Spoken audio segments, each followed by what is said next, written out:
할렐루야. 네, 한 주 안녕하셨습니까? 오늘은 추수감사절입니다.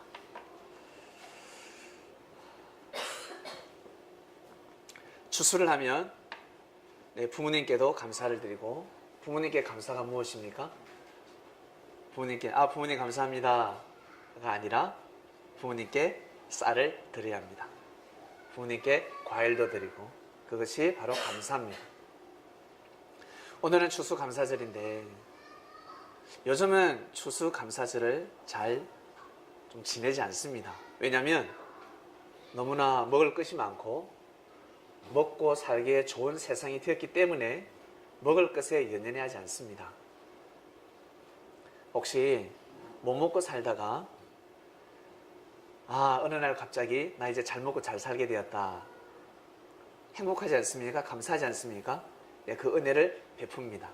예를 들면 우리 자녀들을 키워서 결혼식을 할 때가 있습니다. 아들, 딸을 결혼을 할 때는 빚을 내서라도 음식을 장만합니다. 많은 사람들에게 음식을 베풉니다. 근데 마음보가 약간 삐딱하신 분은 그날 축의금이 얼마 들어올까? 사람들이 나한테 돈을 얼마 정도 축의금을 할까? 돈을 계산하기 시작합니다. 그러면서 음식을 장만합니다. 내가 100만 원 음식을 장만하면 한 120만 원 들어오겠지? 이렇게. 그것이 아니라 그날은 빚을 내어서라도 음식을 장만하는 날입니다. 지금부터 수백 년 전입니다. 1600년대인데요. 17세기입니까? 저 유럽에서 종교개혁이 일어나고 종교의 자유를 갈망하던 사람들이 기존의 그 관원들로 인해서, 종교의 관원들입니다, 자유가 없었습니다. 말씀은 자유로운데 사람들이 억압했습니다. 사람들이 구속했습니다. 그래서 나는 도저히 이 더러운 땅에서 못 살겠다. 짐을 팩 뺏고 어디요? 배 타고 출발합니다. 그 이름이 배가 메이플라워였는데 꽃을 달고 출발했습니다. 꽃을 달고 그 배에다가 꽃을 달고 출발해서 어디로 갔습니까? 지금의 저 미국입니다. 그곳에 자리를 잡은 청교도인들, 우리 섭리의 선배들입니다. 그분들이 그 땅을 밟고 농사를 짓기 시작합니다. 이듬해에 이제 수확을 했습니다. 이렇게 보세요. 이렇게 수확을 했어요. 이렇게 수확을 했어요. 감사하지 않습니까? 영국에서 농사 지을 때보다는 별론데 너무 마음이 자유로우니까, 행복하니까, 내가 쉬고 싶을 때 쉬고 찬양하고 싶을 때 마음껏 찬양하고, 예배 참석할 수 있을 때 참석하고, 참석하지 못할 때는 산에 가서 근심걱정해 또 회개하고 뭔가 또 마음을 다짐하고 자유로운 신앙을 할 수 있었습니다. 그래서 하나님께 너무 감사해서 거둬들인 추수를 일부를 어떻게 해요? 다 하늘 앞에 드리는 겁니다. 고사 제사 지내는 것이 아니라, 물론 이거 여러분 예배 끝나면 우리가 먹어야 됩니다. 이거 누가 먹겠습니까? 우리가 먹어야죠. 준비하신 분들 감사함을 드립니다. 쳐다보니까 침이 침이 넘어가네요. 왜? 과일을 좋아하니까. 참 맛있게 잘 쌌습니다. 이렇게 하나님 앞에 드렸습니다. 누구의 이름으로? 바알의 이름이 아닌, 아세라 목상신의 이름이 아닌 누구의 이름으로? 예수님의 이름으로, 주님의 이름으로 하나님께 드렸습니다. 그러니 하나님께서 보시기에는 얼마나 기특하겠습니까? 기특하다는 것입니다. 그래서 또 축복을 내리시는 것입니다. 무엇을 통해서? 자연을 통해서. 자연을 통해서 하나님은 축복을 내려주셨습니다. 그곳에서, 그 자유로운 곳에서 자유롭게 방종하면서 사는 것이 아니라 진리 안에서 자유롭게 살았습니다. 결국 저 땅이 지구촌의 머리가 되었습니다. 예전에는 꼬리였는데 지금은 머리가 되었습니다. 그리스도를 머리 삼았기 때문에 저 땅은 머리가 되었습니다. 중국이 지금 머리가 되려고 난립니다. 중국이 머리가 되는 단 한 가지 방법. 종교를 자유화시켜야 됩니다. 무엇보다 이 시대 중국은 로마지 않습니까? 법이 제일 엄격합니다. 중국의 법이 제일 엄격합니다. 그 당시에 로마가 법이 제일 엄격했습니다. 살벌했습니다. 저곳에서 로마가 국교화가 되듯이 중국이 만약에 그리스도교를 국교화가 된다면 대박입니다. 대박입니다. 한반도의 모든 기운이 넘어가 버립니다. 백두산의 전기와 한라산의 전기가, 한라산이 이 꼬리잖아요. 한라산에서부터 백두산은 중국어로 표현하면 허리의 역할인데 그 기가 중국으로 싹 가버립니다. 운세권이 다 넘어가 버립니다. 이 비밀을 아십니까?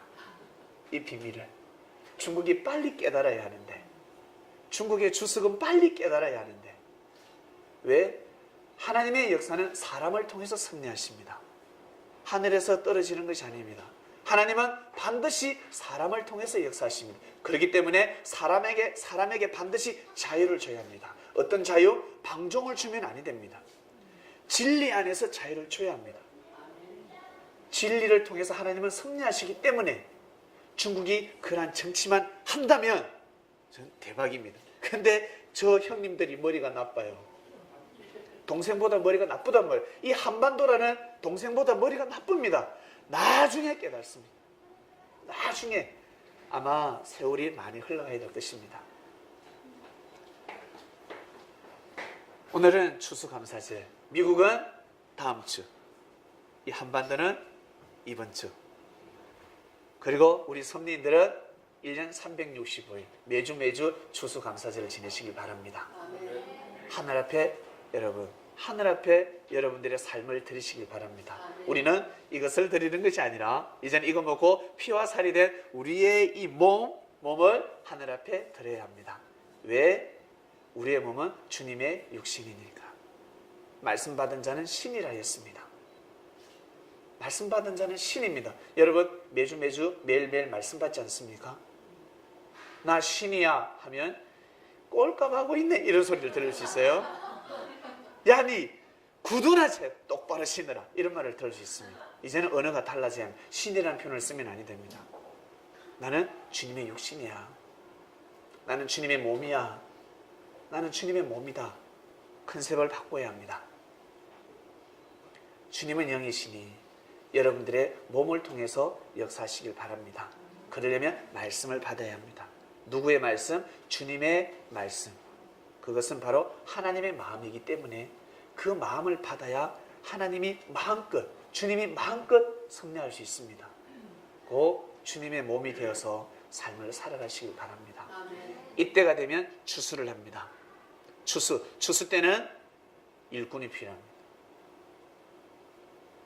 쇼핑하는 사람은 점수가 마이너스입니다. 한창 일을 하고 있는데 추수 때인데 소풍 가자 그러면 안 되지 않습니까? 추수 되기 전에 소풍 갔다 와야 합니다. 마시러 갔다 와야 합니다. 추수 이때가 되면 지금 이제 11월 달이지 않습니까? 12월 달 되기 전에 이때는 추수 때입니다. 이때는 일꾼들이 필요합니다. 자, 지금부터 2000년 전으로 돌아갑니다. 예수님 시대 때는 구약 4000년이 끝날 무렵이었습니다. 아담과 하와부터 시작해서 섭리 역사가 4000년이 흘러갔습니다. 4000년이 지났습니다. 4000년이 지났습니다. 어마어마한 기간이지 않습니까?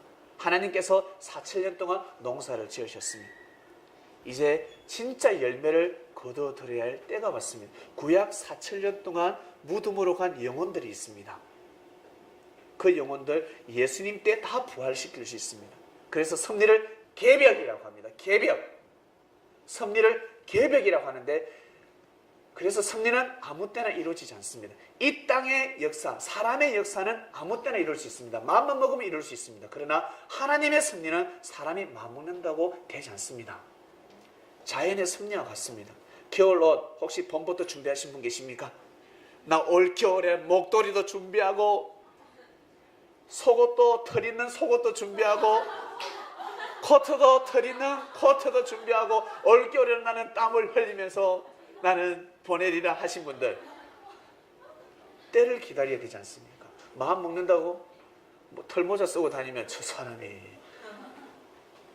예, 반드시 때가 있어야 합니다. 내가 아무리 유능하다 할지라도 반드시 때가 필요합니다. 때를 맞이해야 됩니다. 그래서 우리 특히 사업하시는 분들 어때요? 아무리 유능하고 아이템이 좋아도 제품이 좋아도 사람이 좋아도 반드시 때가 있습니다. 그 때를 잘 잡아야 합니다. 삼박자입니다. 때를 잘 맞이해야 되고, 때를 잘 맞이하려면 지혜로워야 합니다. 그 다음에 제품이 좋아야 합니다. 그 다음에는요, 사람이 필요합니다. 사람. 근데 사람들은 일을 할 때 친인척들을 모읍니다. 그러나 지혜로운 사람은 친인척을 모으지 않고 믿을 만한 사람을 모읍니다. 곳간 열쇠를 맡겨야 되니까. 친인척들을 다 불렀는데 알고 보니까 다 도둑놈들입니다. 나도 도둑놈인데 나보다 더 내 아들이 더 도둑놈입니다. 그래서 사업이 망하는 겁니다. 절대 여러분, 특히 사업하시는 분들은 사람을 절대 함부로 뽑으면 아니 됩니다. 가까이에서는 아니 됩니다. 큰일 납니다. 망해버립니다. 생명 사랑해야죠. 형제를 사랑하려 했으니까 사랑해야죠. 그것은 사랑이 아닙니다. 무지한 겁니다. 그것은 하나님이 하셔야 될 사랑이고, 사람이 해야 될 사랑은 따로 있습니다. 우리가 해야 될 사랑은 따로 있습니다. 그리스도의 흉내를 내지 마시길 바랍니다. 우리가 그리스도의 정신은 받지만 주님의 제자지 메시아가 아니라는 것입니다. 하나님이 아니라는 겁니다. 각자 분수대로 살아가야 할진데 모든 생명을 품다가 돼 자기가 죽습니다. 그래서 믿음을, 내가 저 사람을 만나면 믿음을 잃을 것 같다는 하면, 그런 마음이면 절대 만나면 아니 됩니다. 내가 오늘 회식 자리에 가면 반드시 술 먹고 내일 예배 못 갈 것 같은데 절대 가면 아니 됩니다. 회식 자리에 가서 돈 쓸 거를 계좌이체에 보내시길 바랍니다. 10만 원. 너희들끼리 회식해라. 안 오는 게 좋다고 합니다. 돈을 보내면. 역시 지혜롭다. 저 친구는 지혜롭게 사시길 바랍니다. 내가 회식에 참석하지 못한다. 계좌이체. 아니면 핸드폰으로 카톡. 베스킨 라빈스 아이스크림 케이크 하나 딱 보내주면 명예가 회복이 됩니다. 저 녀석은 맨날 빠진다. 회식 때마다 빠져. 쫀생이. 쟤는 사회생활을 못해. 아예 안 가니까, 정성도 없으니까 그런 소리를 듣지요. 지혜를 발휘하시길 바랍니다. 카톡으로 따지지 말고 카톡으로 선물 딱 보내면 와, 여러분 간 것보다 더 기뻐하십니다. 한번 해보시길 바랍니다. 오늘 내가 회식 자리에 가면 20만 원을 썼는데 사람들은 기대하고 있습니다. 저 친구가 오면 오늘 반드시 돈을 낼 건데, 근데 오지 않았습니다. 인기가 떨어집니다. 인기는 유지해야 되지 않겠습니까? 20만 원 딱 이체하는 겁니다. 친구야, 미안하다. 내가 못 간다. 이걸로 너희들 맛있는 거 사 먹어라. 그러면 오, 할렐루야. 절에 가던 사람이 할렐루야. 그 친구 교회 가지. 내일 교회 가면 할렐루야 이러고 있습니다. 이것이 삶의 지혜입니다. 성도님들은 지혜로워야 합니다. 장례식장에 못 간다. 반드시 가야 하는데, 오늘 장례식인데, 오늘 출상입니다. 그럼 어떻게 해야 됩니까? 가면 부조금을 5만 원 내야 되는데 차비 다 합쳐서 10만 원, 20만 원 이체하는 겁니다. 친구야, 미안하다. 내가 오늘 정말 급한 일이 있다. 정말 미안하다. 대신 내가 조의금을 보낸다. 미안하다. 20만 원 보내면 딱 없어집니다. 그런데 참석했음에도 불구하고 조의금을 하지 않는 친구는, 참석했음에도 불구하고 조의금을 하지 않습니다. 앉아서 술 마십니다. 도와주지도 않고 손님 맞이하지도 않고 친구 앉아서 술만 홀짝홀 안주 계속 수육까지 온나. 그럼 뭐래요? 저 새끼 좀 보내라. 조금 있으면 술 주정하겠다. 그럽니다. 이것이 삶의 이치입니다. 성도님들은 지혜로우셔야 합니다.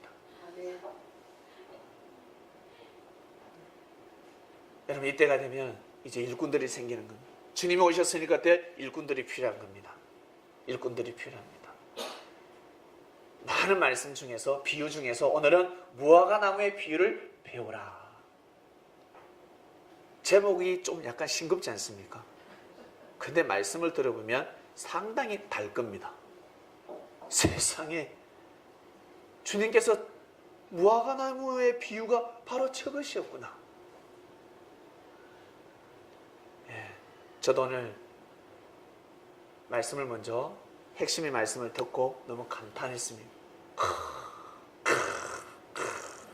맞습니다. 맞습니다. 무화과 나무의 비유가 이거군요. 제가 잘 전달하겠습니다. 너무너무 귀한 말씀이었습니다. 여러분, 무화과 나무는 꽃이 없습니다. 그래서 무화과라 합니다. 꽃이 없습니다. 비유의 핵심입니다. 처음 들어보시죠? 저도 처음 들어봤습니다. 무화과라는 뜻을 빨리 알아봐라 그러셨어요. 무화과 나무는 꽃이 없습니다. 꽃이 없으면 향기가 없다는 것입니다. 근데 놀라운 사실은 무화과 나무 열매 안에 꽃이 있다는 겁니다. 무화과 나무 안이, 열매 안이 바로 꽃이라고 했습니다. 그 안에 꽃이 있습니다. 탁 쪼개면 어때요? 꽃같이 생겼습니다. 암술 수술처럼 쫙 나 있습니다. 그게 다 씨가 아니라 꽃입니다. 혹시 꽃 중에 향기 없는 꽃을 아십니까? 예전에 우리나라 여왕 아시죠? 여왕. 이 여왕이, 우리나라 여왕 한 명밖에 없지 않습니까? 몇 명 됩니까? 선덕이. 선덕이 아시죠? 선덕이. 선덕이가 있어요. 선덕이가. 선덕이가 여왕이 됐습니다. 이 선덕이가 당나라로부터 선물을 하나 받는데 보니까 그림입니다. 근데 꽃은 있는데 불꽃나비가 없습니다. 그것도 여왕에게 드리는 선물인데 완벽한 그림이 돼야 되지 않습니까? 꽃만 그리면 아니 되죠. 여러분, 여기 꽃이 있습니다. 꽃만 있는 게 그림이 좋습니까? 아니면 여기에 벌이 탁 나비가 날아다니는 게 좋습니까? 조화가 맞지요? 근데 꽃밖에 없어요. 그래서 지혜로운 일. 상당히 지혜롭습니다. 선덕이가. 선덕 여왕이 뭐라고 하냐면 저 꽃은 향기가 없다. 꽃은 아름다운데 향기가 없다. 보니까 그게 모란이었습니다. 모란. 결국 그 씨를 땅에 심어서 키워보니까 진짜 향기가 없었습니다. 향기가 없는 꽃. 그러나 향기가 없다고 해서 이 꽃을 꺾을 수 없습니다. 꽃을 꺾으면 큰일 납니다. 열매를 따먹는 것은 죄가 되지 않습니다. 주인장, 너무너무 배고픈데 이 열매, 과일 하나, 제가 하나 따먹을게요. 배 하나 따먹을게요. 죄가 되지 않는데, 이 꼬리가 아름다네. 배에 꽃을 탁 꺾으면 죄가 됩니다. 예! 그 꽃 꺾으면 안 돼! 꽃은 함부로 꺾을 수가 없습니다. 특히 과일나무의 꽃은 꺾을 수가 없습니다. 꺾으면 안 됩니다. 꺾으면 열매를 열 수 없습니다. 반드시 꽃은 내버려둬야 합니다. 무화과 나무는 꽃이 없습니다. 근데 본문 띄워주세요. 근데 연하여집니다. 그 가지가 연하여지고 잎사귀를 내면 여름이 가까운 줄 아나니. 때가 바뀌었다는 거죠. 때. 그러면 무화과 나무에는 열매가 맺혔습니다. 무화과 나무에 열매가 맺혔는데 그 안에는 꽃이 있습니다. 무화과 나무 보면 별로 예쁘다는 생각이 들지 않습니다. 보면 두리뭉실해가지고 보면 이게 맛있을까? 이 군침도 흐르지가 않아요. 이러한 것을 보면 여기 있는 과일을 보면 군침이 흐르는데 무화과나무를 보면 저게 맛있을까 합니다. 근데 탁 쪼개면 아름다워요. 예쁩니다. 그리고 속살을 딱 먹으면 너무너무 맛있습니다. 무화과 나무의 비유를 배워라. 그 시대가 무화과 나무였습니다. 예수님 시대 때.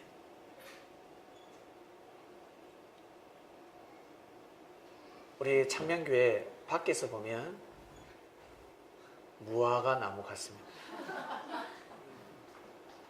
꽃도 없고 꽃이 없으니까 향기도 없고, 근데 지금 누군가 지나가는 사람이 문을 열고 탁 들어오면 오늘도 뭐 한두 명 모여가지고 찬양하고 있겠지. 아유, 지나다 문을 탁 열고 들어오면 온통 꽃입니다. 지금 꽃이 가득합니다. 할매꽃도 있고 할배꽃도 있고 꽃들이 있습니다. 호박꽃도 있고 호박꽃이 얼마나 아름다운 줄 아십니까? 저는 누구라 말씀하지 않았습니다. 네, 꽃입니다. 하나님이 창조한 꽃입니다. 너무너무 아름답습니다. 꽃 중에 제일 아름다운 꽃이 인꽃이라 했습니다. 인꽃. 근데 뱀이 하와라는 꽃을 꺾어버립니다. 그걸 꺾어버리면 향기를 못 내고 열매를 맺지 못합니다. 그래서 하나님께서 절대 아니 된다 했습니다. 예수님 시대 때 후 아담이 왔습니다. 창세기에 나오는 아담은 첫 아담이고 예수님 시대 때 아담은 후 아담입니다. 생명을 가지고 오신 분입니다. 그 꽃을 꺾으려고 합니다. 그 무화과 나무를 꺾으려고 합니다. 그 안에는 꽃이 있는데 크게는 꽃이 있단 말이에요. 꽃. 여러분, 우리 보기에 좀 어때요? 어떨 때는 미련해 보이기도 하고 어떨 때는 좀 둔해 보이기도 하지만 우리 몸속에는 뭐가 있습니까? 영혼이 있습니다. 영혼. 우리 몸이 무화과 나무라면 우리 안에 꽃이 있습니다. 절대 꺾지 말아야 될 꽃이 있습니다.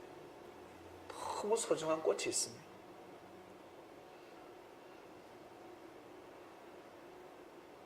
그래서 여러분 육신이 너무너무 소중한 것이고 여러분 육신이 그만큼 소중하면 옆에 있는 형제의 몸 또한 소중한 몸이라는 것입니다. 지난주 우리가 부활에 대한 말씀을 배웠습니다. 부활은 육신 부활이 아니라 영적 부활이었습니다. 영이 계속해서 거듭나야 하는데 사도 바울 선생은 나는 날마다 죽노라 하였습니다. 특히 우리 인생을 살아가신 분들 늘 많이 쓰지요. 하루에 죽겠다. 죽을 맛이다. 너무 죽겠다 이럽니다. 그것이 진짜 죽음이 아니라 힘들고 어렵다는 것입니다. 그 죽음을 이겨내야 합니다. 반드시 그 죽음을 이겨내야 합니다. 그래야 일을 성사시킬 수 있습니다. 예수님은 그 시대를 부활시키러 오셨습니다. 시대를 부활시키러 오셨습니다. 그 시대를 부활시키러 오셨습니다. 영적으로 하나님과의 관계성이 죽어 있는 생명들을 하나님을 알게 하기 위해서 그들이 알고 있는 하나님이 다가 아니었다는 것입니다. 반쪽짜리 하나님을 믿고 있었습니다. 율법을 온전하기 위해서 그분이 발걸음을 하셨습니다. 믿습니까? 33절입니다. 이와 같이 너희도 이 모든 일을 보거든 인자가 가까이 곧 문 앞에 이른 줄을 알라. 이제 노골적으로 말씀하십니다. 인자가 온 줄 알라. 야, 무화과 나무가 이 파리가 바뀌었으면 인자가 온 줄 알라. 인자가 가까이 왔다라고 합니다. 곧 문 앞에 이른 줄 알라. 그 다음입니다. 내가 진실로 너에게 말하노니 이 세대가 지나가기 전에 이 일이 다 이루리라. 이것은 예수님 당대를 말씀하는 겁니다. 재림 때가 아닙니다. 성경에 예수님께서 하신 말씀들 보면 마치 내가 다시 오리라 재림대로 하신 말씀으로 다 생각하는데 그러지 않습니다. 비유입니다. 그냥 툭 쳐버립니다. 옆에 사랑하는 여자가 있습니다. 이 여자는 몰라요. 어리니까. 근데 나는 이 여인을 사랑하고 있습니다. 모르는 줄 아세요? 있잖아, 너 진짜 남자한테 사랑받겠다.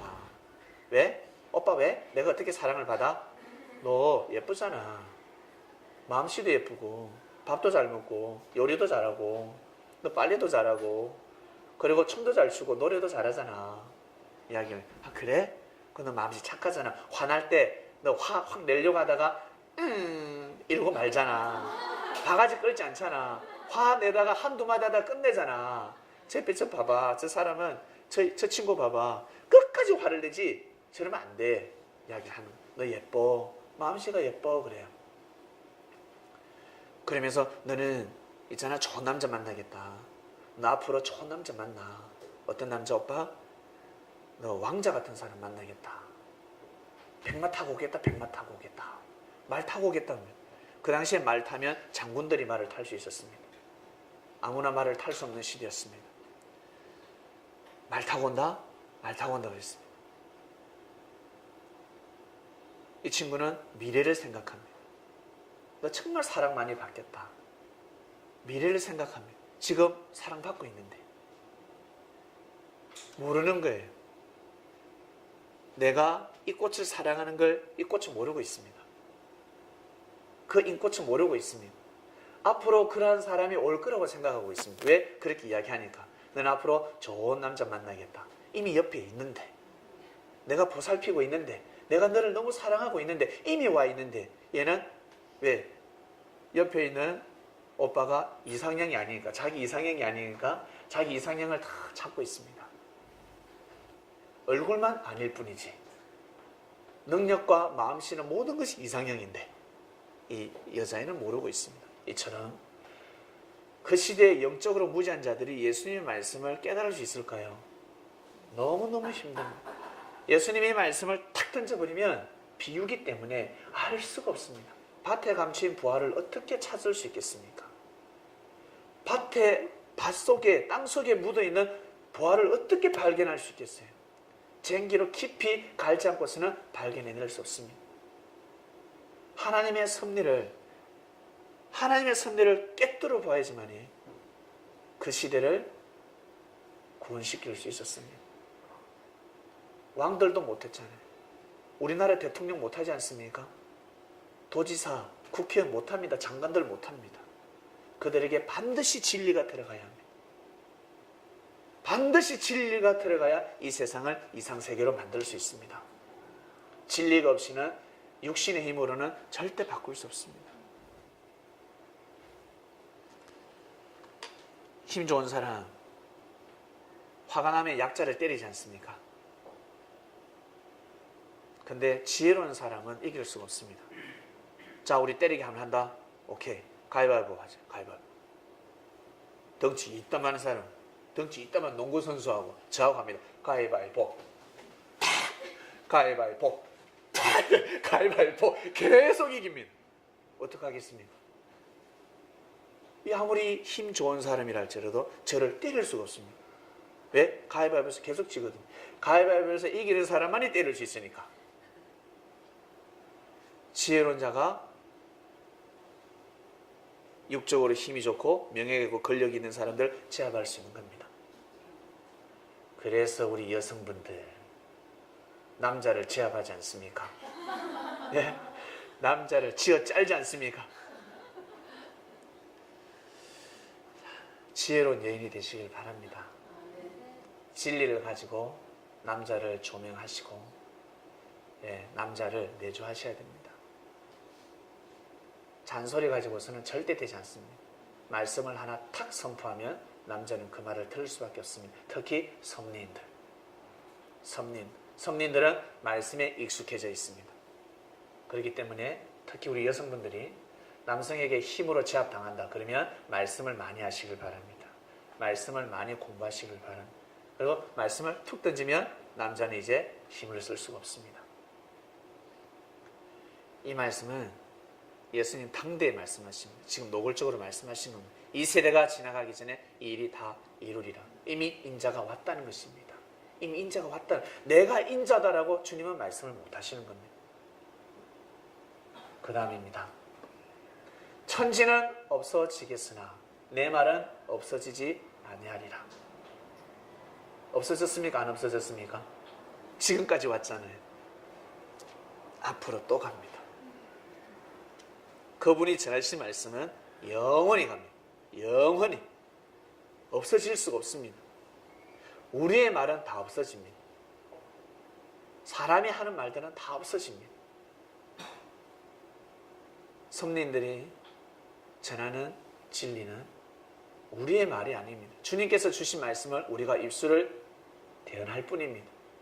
그분의 말씀이 계속해서 이어지는 것입니다. 내가 진리를 받았다. 내가 성경에 옳이란 그다라고 하는 사람은 가다가 다 사라지게 되어 있습니다. 그런 사람을 위해서 사라지게 해달라고 기도도 할 필요가 없습니다. 그런 기도는 할 가치가 없습니다. 가만히 내버려두면 됩니다. 가만히 놔두면 그냥 무너지게 되어 있습니다. 중요한 것은 여러분 우리 자신입니다. 여러분 자신입니다. 여러분 자신을 아주 어때요? 무화과나무처럼 먹음직스럽게 예쁘게 꽃을 피워야 합니다. 그 다음입니다. 그러나 그날과 그때는 아무도 모르는 하늘의 천사들도 아들도 모르고 오직 아버지만 아시느니라 하였습니다. 저기에 나오는 천사는 하늘에서 사는 사람인데 저기에서 나오는 아들은 그리스도를 뜻합니다. 하나님으로부터 그리스도라는 메시아라는 사명을 받습니다. 아버지만 아느니라 하였습니다. 하나님만 알고 계십니다. 태초 때부터 하나님이 정하신 섭리가 있기 때문에 아주 겸손한 말씀을 하셨습니다. 그 다음에 37절 노아의 때와 같이 인자의 임함도 그러하리라 하였습니다. 노아의 때와 같이 인자의 임함도 그러하리라. 38절 홍수 전에 노아가 방주에 들어가던 날까지 사람들이 먹고 마시고 장가들고 시집가고 있으면서 홍수가 나기 일보 직전인데 사람들이 장가가고 마시고 시집가고 난리가 납니다. 정말 홍수가 난다라는 것을 알았더라면 장가갈 시간이 없습니다. 시집갈 시간이 없습니다. 방주부터 준비해야 됩니다. 방주 준비하고 방주 안에서 시집가고 장가가면 됩니다. 먼저 그의 나라와 그의 의를 먼저 구해야 합니다. 헤엄치면서 신랑 입장, 신랑 헤엄쳐 들어오면 되지 않습니까? 다이빙하면 되지 않습니까? 그렇게 했어야 되는데 먼저 그의 나라와 그의 의를 구해야 합니다. 장가 가지 말라는 것이 아니라 시집 갈라는 것이 아니라 가지 말라는 것이 아니라 먼저 해야 될 것이 있습니다. 39절입니다. 홍수가 나서 저희들 다 멸하기까지 깨달지 못하였으니 못 깨달았다는 것입니다. 노아의 말이 그냥 사람의 말인 줄 알았습니다. 노아가 놀지 않고 망치질을 했는데 사람의 말인 줄 알았습니다. 알고 보니까 사람의 말이 아니었습니다. 노아를 통해서 선포되어진 하나님의 뜻 있는 말씀이었습니다. 홍수가 나서 저희를 다 멸하기까지 깨달지 못하였다 했습니다. 인자의 임함도 이와 같이 같으니라 하였습니다. 영적인 홍수가 시작된 겁니다. 영적인 홍수가 났는데 일단 살고 봐야 되지 않겠습니까? 그 물속에서 나와야 되지 않겠습니까? 주님이 사람을 한 명 한 명 어때요? 물에 빠진 자들을 구해주기 시작합니다. 이것이 바로 부활입니다. 똑같은 단어입니다. 뜻이 똑같습니다. 말만 다를 뿐이지 뜻은 똑같습니다. 그 다음입니다. 그때에 두 사람이 밭에 있음에 하나는 데려감을 당하고 하나는 버려움을 당할 것이요.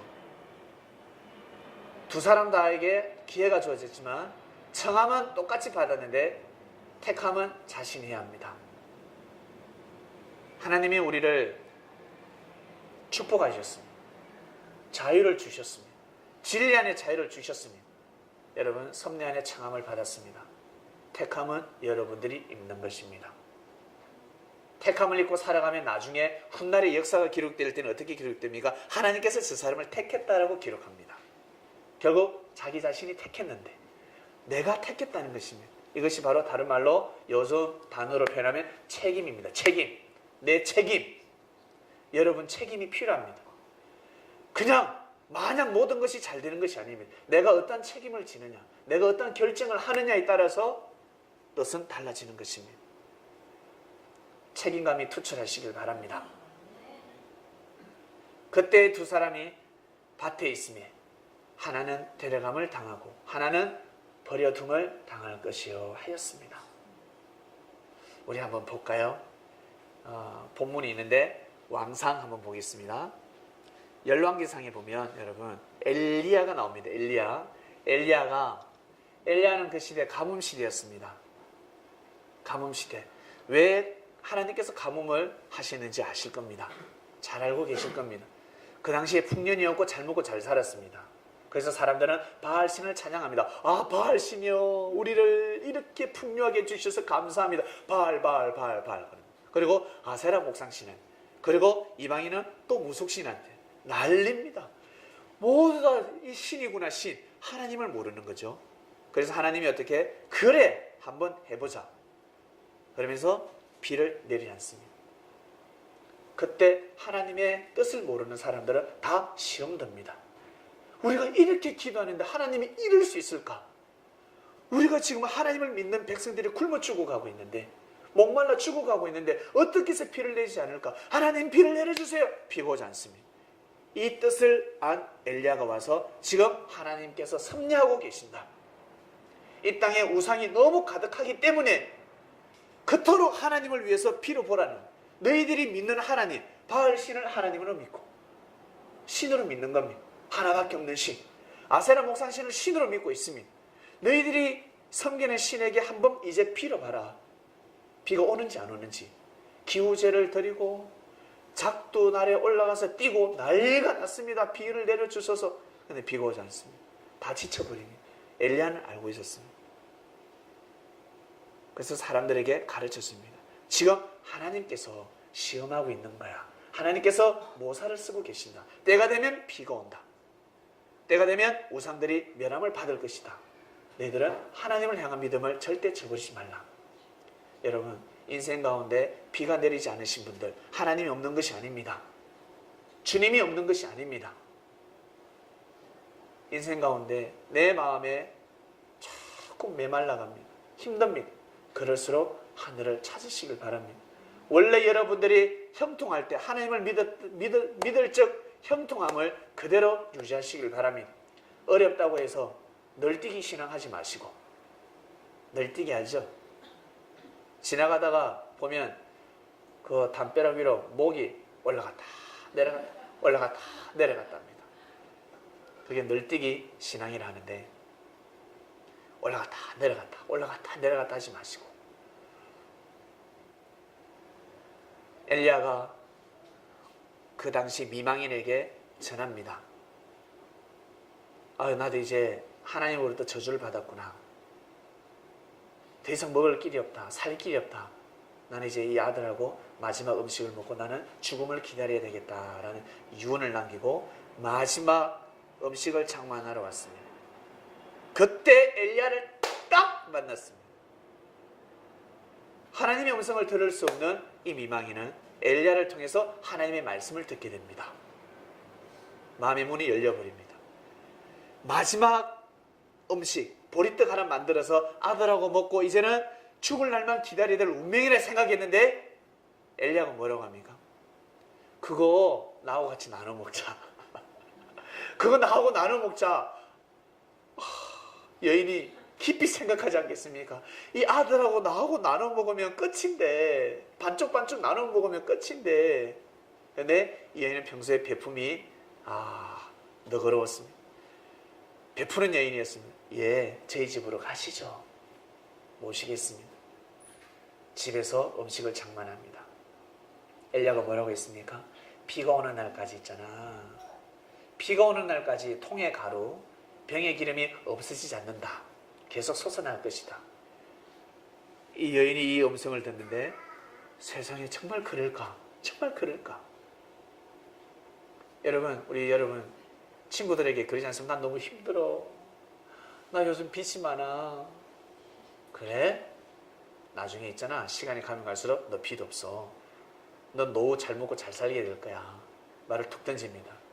그런데 지금 하고 있는 꼬락서니를 보면 믿음이 가지가 않습니다. 지금 하고 있는 행세를 보면 오히려 내가 너의 노후를 책임져야 될 것 같아. 엘리야가 그랬습니다. 엘리야가 툭 던졌는데 이 과부가 볼 때 엘리야 옷차림이 참 희한하거든요. 그 누더기 옷을 입고 다닌단 말이지. 자, 근데 묘한 일이 벌어집니다. 이스라엘 하나님 여호와의 말씀이 나 여호와가 비를 지면에 내리는 날까지 그 통의 가루는 다하지 아니하고 그 병의 기름은 없어지지 아니하리라 하셨느니라 했습니다. 그 다음 구절 있습니까? 없습니까? 예, 집에 가서 한번 찾아보시길 바랍니다. 15절 16절 보면 병의 기름이 통의 가루가 비가 오는 날까지 솟아났다라고 기록되어 있습니다. 성경에는 그렇게 기록되어 있습니다. 세상에 그런 통이 어디 있을까? 그런 병이 어디 있을까? 하겠지만 여러분, 하나님은 사람을 통해서 섭리한다 했습니다. 엘리야가 저 여인집에서 뭐 했겠습니까? 방콕했겠습니까? 아니 배짱이었겠습니까? 무엇 했겠습니까? 사라밧 동네를 다니면서 하나님의 뜻을 지금 가뭄이 왜 들었는지 그 비밀을 말해주지 않겠습니까? 그리고 하나님을 찬양하게 만들지 않겠습니까? 그러면 사람의 호주머니에서 돈이 나오게 되어 있습니다. 사람이 은혜를 입으면 제일 먼저 하는 말, 내 술 한잔 살게. 내 선물 하나 해줄게. 그럽니다. 엘리야를 통해서 은혜를 입었기 때문에 사람들의 호주머니에서 어때요? 돈이 나왔습니다. 그 시대의 돈. 돈보다 더 중요한 게 양식이었습니다. 통의 가루, 병의 기름들이 엘리야한테 어때요? 고맙습니다. 우리 옛날에 스님들에게 쌀 조금씩 바치지 않습니까? 쌀 팔지 않습니까? 고맙습니다. 고맙습니다. 하듯이 엘리야한테 드린 겁니다. 근데 엘리야가 어디에 묵고 있습니까? 지지리도 못 사는 여인집에 있었습니다. 너무너무 못 사는 여인집에 거하고 있었습니다. 엘리야가 거하고 있는 그 집은 쌀떡이 계속 올라옵니다. 쌀이 점점 올라오기 시작합니다. 그리고 통에 기름이, 병의 기름이 점점 올라오기 시작합니다. 먹고 살 길이 열린 것입니다. 오 할렐루야. 근데 그 집에 주모가 있었습니다. 이 여인은 새들어서 사는 여인이었고 그 집 주모는 믿지 않습니다. 안 믿습니다. 왜? 집세도 받아먹고 살만하니까. 근데 어느 날 아들이 탁 죽습니다.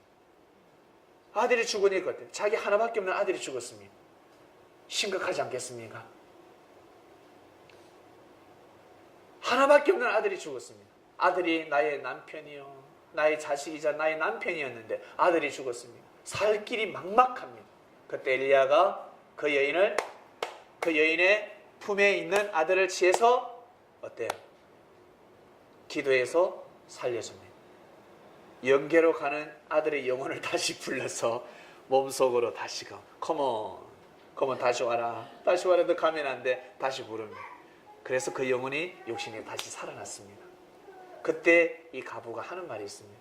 내가 이제서야 당신의 입에서 나오는 말씀이 여호와의 말씀이라는 것을 믿겠습니다. 고백합니다. 화를 당하고 고백합니다.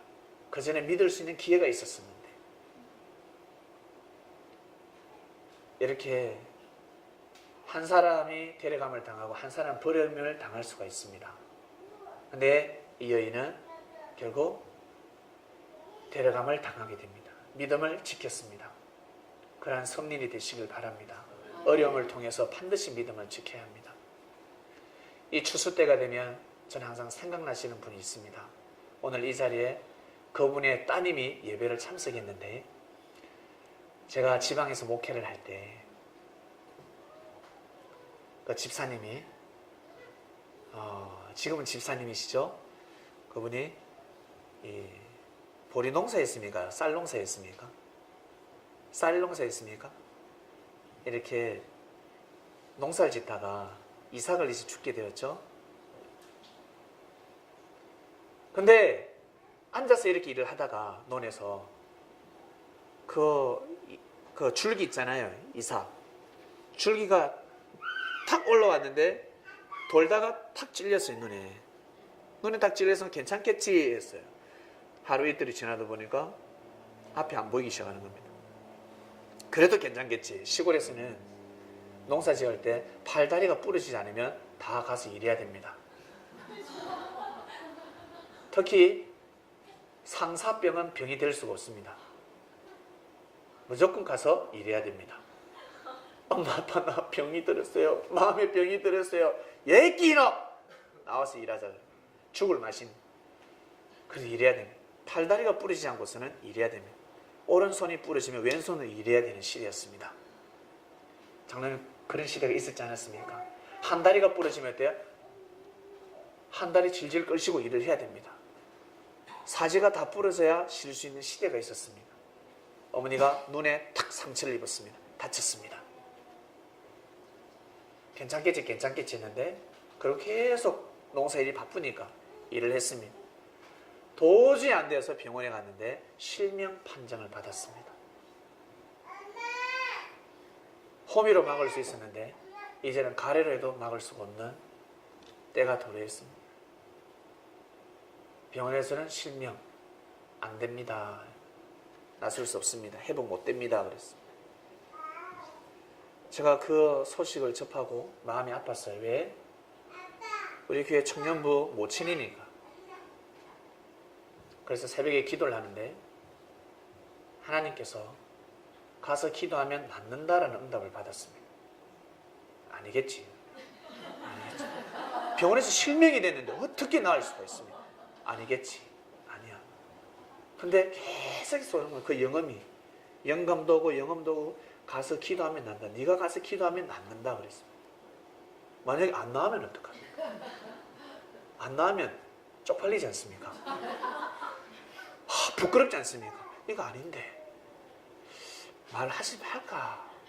근데 해야 된다고 했습니다. 하라. 기도하면 낫는다. 그래서 제가 한 40분 동안 새벽 기도 단상에 실험을 하고 내려와서 오후에 봉고차를 준비하면서 신앙 좋은 사람들만 데려갔습니다. 믿음 생활 평소에 잘하는 사람들만 데려갔습니다. 삐죽 하는 사람 다 뺐습니다. 제가. 왜냐하면 특공대들만 데려가요. 달리기도 빨라야 되고 전쟁이 어때요? 전쟁에 특별한 특수임무를 띠는 자들은 빨라야 됩니다. 말을 하지 않아도 눈치만 해도 빨라야 되는데 눈치를 줘도 깨달지 못하면 그 작전은 실패하게 되어 있습니다. 못 데려가는. 이건 상당히 중요한 작전이기 때문에 몇 명을 호출했습니다. 혹시 그 자리에 가신 분 계십니까? 이 두 사람이 보이네. 갔네요.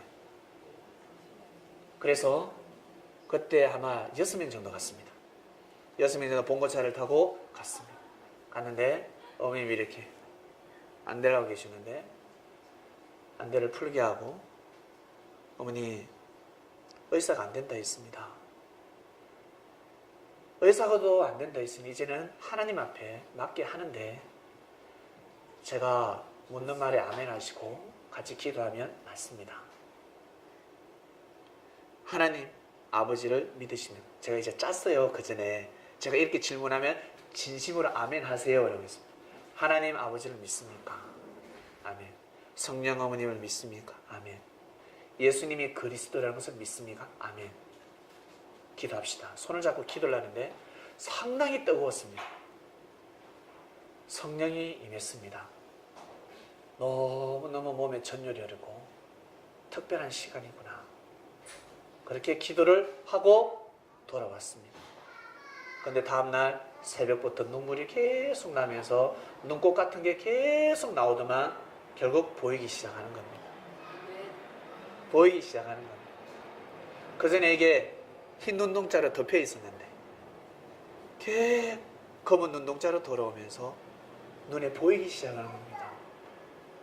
저는 기도하고 오면서도 안 되면 어떡하지? 난단다 했는데 안 되면 어떡하지? 안 되면 어떡하지? 결국 나았습니다. 결국 나았습니다. 뜻있는 사람이었습니다. 뜻있는 시간이었습니다. 거의 아픈 사람들이 저한테 기도해달라 그랬는데 제가 병원 가라 했습니다. 너는 병원 가야 된다. 의사의 손길을 통해서 나을 병이다. 그 어머님은 뜻이 있었습니다. 어머님 뭐라는 줄 아세요? 제가 어머니 나으면 교회 나오셔야 됩니다.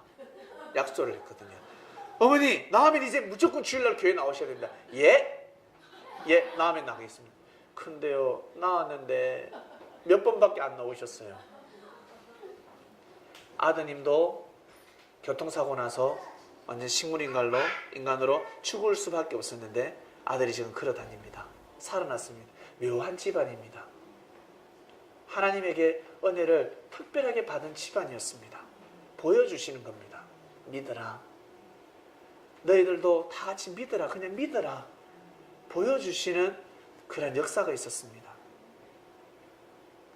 여러분 살아가시면서 하나님한테 받은 은혜가 있고 내가 이거만 되면 약조 내가 잘하겠습니다라고 약속하신 사람들은 그 약속을 어기지 마시길 바랍니다. 하늘은 아직까지 그 약속을 기다리고 계십니다. 그 약속을 기억하고 계십니다. 그러한 삶을 살아가야 됩니다. 뜻에 의한 삶, 잘못된 만남의 삶, 그것이 약속이 아니라 하늘과의 약속, 하늘과 약속에서 찍었던 그 약속은 반드시 이루어야 합니다. 그렇게 살아가야 합니다, 여러분.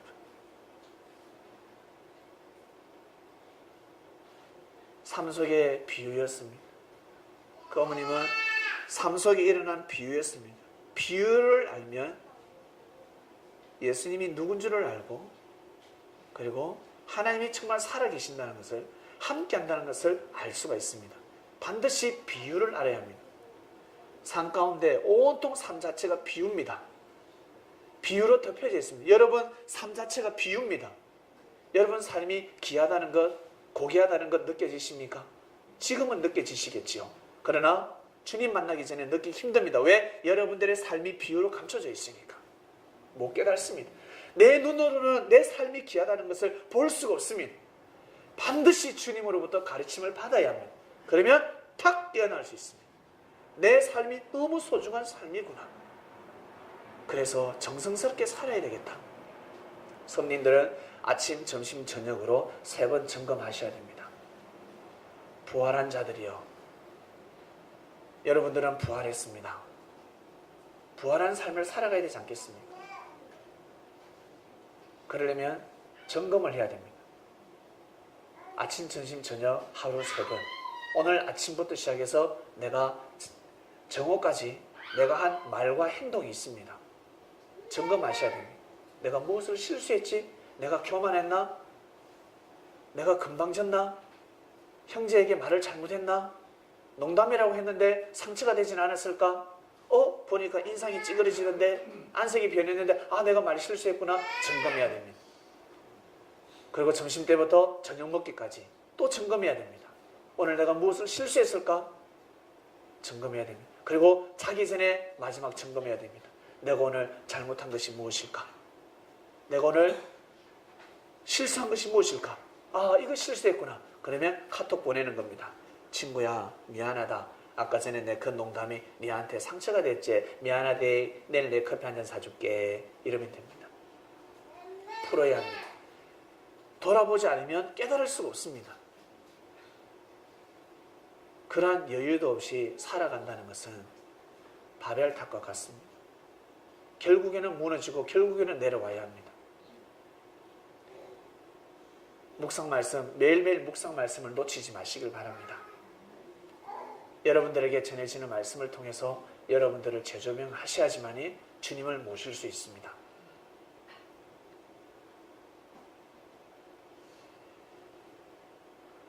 (41절입니다) 두 여자가 매를 갈고 있으며 하나는 데려감을 당하고 하나는 버림을 당할 것이다 했습니다.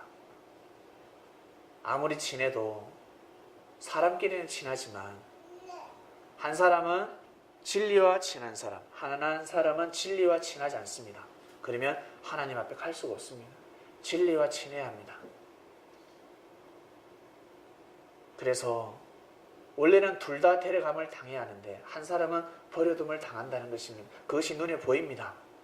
주님 눈에는 다 보입니다. 저렇게 살면 안 해야 되는데, 저렇게 살면 큰일 나는데, 마음 자세가 잘못되어 있구나. 말씀을 전해도 깨달지 못합니다. 42절입니다. 그러므로 깨어있으라. 어느 날에 너희 주가 임할는지, 어느 날에 너희 주가 임할는지 하니까 재림때라고 생각합니다.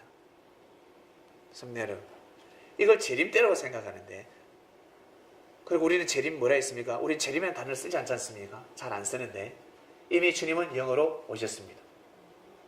안 보이죠? 예수님 육으로 오셨는데도 예수님 모르는데, 예수님 영으로 오셨는데 어찌 보이겠습니까? 안 보이지요? 눈 씻고 봐도 보이겠습니까? 음성을 들어봐야 합니다. 주의 음성을 듣고 무덤에서 나오라 했습니다. 주의 음성이 무엇입니까? 이런 목소리가 아니라는 겁니다. 무엇이겠습니까? 바로 진리입니다. 진리. 진리는 주의 음성입니다.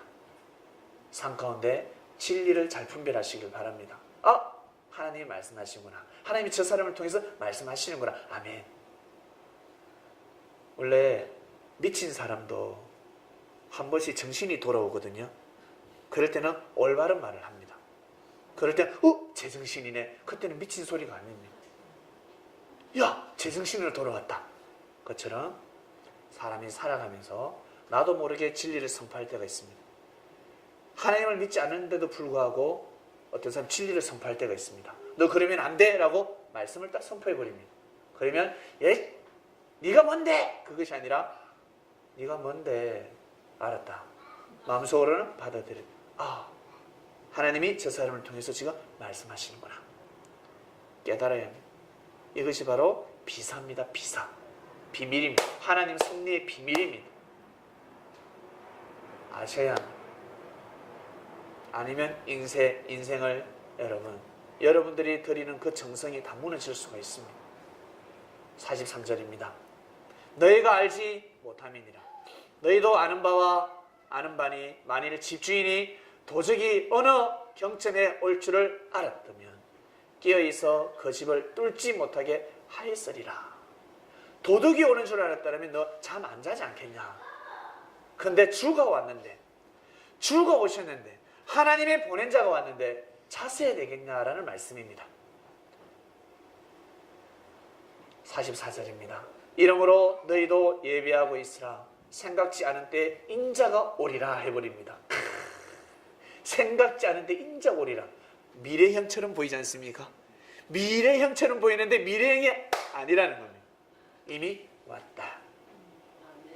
재림 때의 말씀이 아닙니다. 이미 왔다. 내가 바로 그다 라고 예수님 하시는 말씀입니다. 아주 매력적인 말씀입니다. 오리라. 인자가 오리라. 생각지도 않은 때 인자가 오리라. 예배하고 있으라. 생각지 않고 살고 있으니 이미 온 겁니다. 생각지 않고 살고 있으니 온 겁니다. 그래도 뭐 깨달으면 너 요즘 생각 좀 하면서 사니? 아니요, 저 생각 없어요. 생각지 않은 때 인자가 오리라. 생각지 않은 때 인자가 오리라. 그러다가 안 되면 노골적으로 야! 예수님이 인자라 안 하나 인자! 이렇게 이야기하는 거예요. 친한 사람한테는 깨달아라. 믿어라. 예수님 인자다. 그냥 믿고 가자고. 진짜가. 내 말 들어. 네 원래부터 공부 못했잖아. 너는 글도 못 쓰잖아. 글 한번 써봐. 글. 모세 한번 적어봐. 나 글 모르지. 나는 글도 알고 나는 있잖아. 율법도 알고 공부 많이 했잖아. 네 내보다 공부 잘하지. 내 말 믿어라 그러면 믿어라. 그리고 나보다 공부 잘하는 사람 대해서 이야기합니다. 인자가 왔다. 인자를 먹어봐. 인자가 왔다니까. 니 내보다 안 착하지. 니 내보다 안 착하지. 그리고 이 친구는 너 내보다 인기 없지. 니 내보다 못생겼잖아. 내가 인기 많잖아 니보다. 야, 사람들이 내 말을 더 잘 듣잖아. 니 말 더 잘 듣지. 니 돈 많아도 야, 난 돈이 없지만 사람들은 나를 많이 따른다. 네가 더 인기 많지. 그럼 내 말 들으라. 인자가 왔다. 믿으라. 믿으라. 라고 하는 겁니다. 그런 시대가 도래한 겁니다. 주제로 넘어갑니다. 무화과 나무의 비유를 배우라. 무화과 나무 비유를 배우라. 한번 볼까요? 무화과 나무. 무화과. 이게 꽃입니다요. 이걸 꽃입니다. 이게 꽃입니다. 이걸 우리는 먹습니다. 맛있게 보이지 않습니까? 보기에는 마늘 같죠? 보기에는 마늘 같아 보이는데, 예, 맛있습니다. 꽃이 없습니다. 근데 무화과 나무는 꽃이 있습니다. 잎사귀가 바뀌었다는 것은 때가 바뀌었다는 것입니다. 계절이 바뀌듯이 때가 바뀌었다. 구약에서 신약으로 왔다. 새 승리가 왔다. 신약이라는 새 승리가 왔다. 야들아, 믿으라. 믿어야지. 비유를 모르면 아니 된다. 하나님께서 만물을 다 비유로 감춰놨는데 때가 되어야지만이 무화과 나무 가지가 연해지듯이 지금 그 때가 도래했다.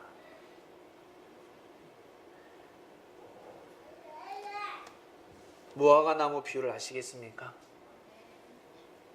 예수님 자신을 뜻하는 겁니다. 꽃을 꺾으면 죄가 됩니다. 큰일 납니다. 꽃은 꺾을 수 없습니다. 우리 여기 계신 분들 한 사람 한 사람 꽃입니다. 육신은 그렇게 우리가 이렇게 생겼다 할지라도 육신은 가면 갈수록 늙어가지 않습니까?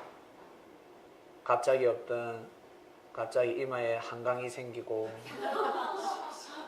목 쪽에 어떻게 그렇게 도랑이 많이 생기는지 메꾸고 메꿀 수가 없습니다. 근데 우리의 영혼은 여러분 꽃입니다. 여러분들 속에 있는 영혼은 무화과 나무처럼 꽃이 있습니다. 달고 오묘한 꽃이 있습니다. 하나님께 드려지는 영혼이 되어야 되지 않겠습니까? 그러려면 육신이 쓸 때 좌우되는 겁니다. 육신이 너무 소중합니다. 육신이 너무 처음이자 마지막입니다. 여러분들의 육신을 너무 정말 소중하게 생각하셔야 됩니다. 그렇기 때문에 최고의 자유를 갈망하고 자유롭게 살아야 합니다. 진리를 모르면 자유롭게 살 수가 없습니다. 진리를 알지니 진리가 너희를 자유케 하리라 했습니다. 돈이 많고 그 다음에 사회에 지위가 있고 명예가 있고 권력이 있다 할지라도 자유롭지 못합니다. 마음이 꽉 갇혀 있잖아요. 내 마음이 어디에 틀 안에 꽉 갇혀 있고 감옥이 있는 것 같습니다. 왜 그럴까? 진리를 모르기 때문에 그렇습니다. 말씀을 알아야 합니다. 그 시대에 무화과 나무 비유를 배워라. 무화과 나무는 주님을 뜻합니다. 야, 무화과 나무.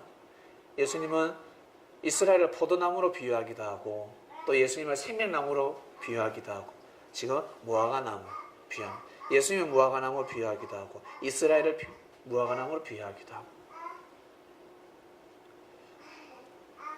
이번 주 말씀은 무화과 나무의 비유를 배우랍니다. 내가 때에 맞게끔 시대에 맞게끔 열매를 맺었구나. 여러분 스스로 인정하시길 바랍니다.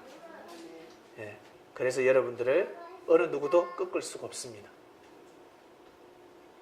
아름다움을 간직하셔서 영원토록 기쁨의 삶을 살아가시길 바랍니다. 아멘. 주님이 인정하면 끝난 거 아닙니까? 아멘. 사람들은 무지해서 몰라도 밖에 지나가는 사람들 저 창명교회 간판은 좋네 이럴 수 있어요. 우리 간판 잘 만들었거든. 근데 밖에서 볼 때는 우리 건물이 약간 좀 허접하지 않습니까? 헛간처럼 보이지 않습니까? 근데 우리는 어때요? 거기 연연하지 않습니까? 우리는 어때요? 우리끼리 어때요? 자부심을 가지지 않습니까? 여기 계신 분들 얼마나 예쁘고 멋있습니까? 얼굴에 빛이 납니다. 빛이 납니다. 이제 시작되었을 뿐입니다.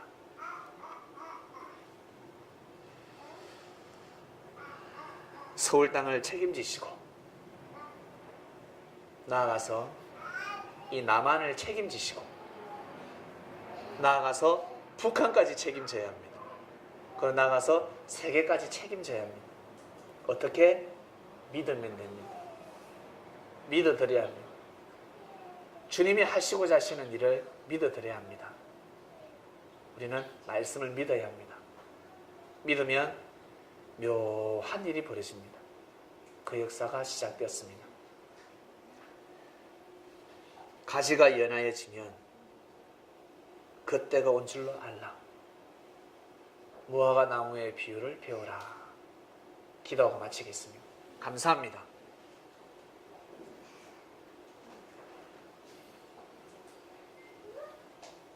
추수 때를 맞이했습니다. 곡식이고 과일이고 속이 꽉 차게 연걸지 않으면 거둬들일 수 없습니다. 겉을 보는 것이 아니라 때가 되면 속을 봅니다. 사람들은 겉을 보며 살아가고 있는데 하나님은 속사람을 봅니다. 마음의 중심을 보고 계시는 만군의 여호와 하나님 아버지, 성린들은 과일처럼 속이 연걸어 갈 수 있도록 은혜를 베풀어 주시옵소서. 그때를 맞이해서 귀한 삶을 살고 있으니 주님과 같이 귀한 길을 걸어가기를 원합니다. 말씀 받는 자는 주님의 육신이라 하셨습니다. 그러니 정성스럽게 귀한 삶을 살아가야 합니다. 혼자서 부족하기 때문에 형제가 있는 것이요, 형제들이 모여서 섭리사를 이룰진대 무리의 법칙을 통해서 하나님의 뜻을 반드시 이루신다 하셨습니다. 추수의 때를 맞이해서 곡식들이, 과일들이 사람들에게 기쁨이 되는 것처럼 우리는 우리가 하늘 앞에 드려지는 과일이 되게 하시고 곡식이 되게 하여 주셔서 하나님의 기쁨이 되는 삶을 살아갈 수 있도록 은혜를 베풀어 주시니 진심으로 감사함을 드립니다. 오늘 말씀을 통해서 다시 한 번 더 은혜를 받는 시간을 가지게 되었습니다. 주님께서 그 시대에 만물을 통해 비유를 들어서 선포할 수밖에 없었던 시대였습니다. 그 말씀을 다시금 재조명할 수 있는 기회를 주시고 때를 맞이하게 해주신 은혜에 진심으로 감사함을 드립니다. 하나님 아버지께 진심으로 감사함을 드리며 사랑하는 주님의 이름으로 기도드립니다. 아멘.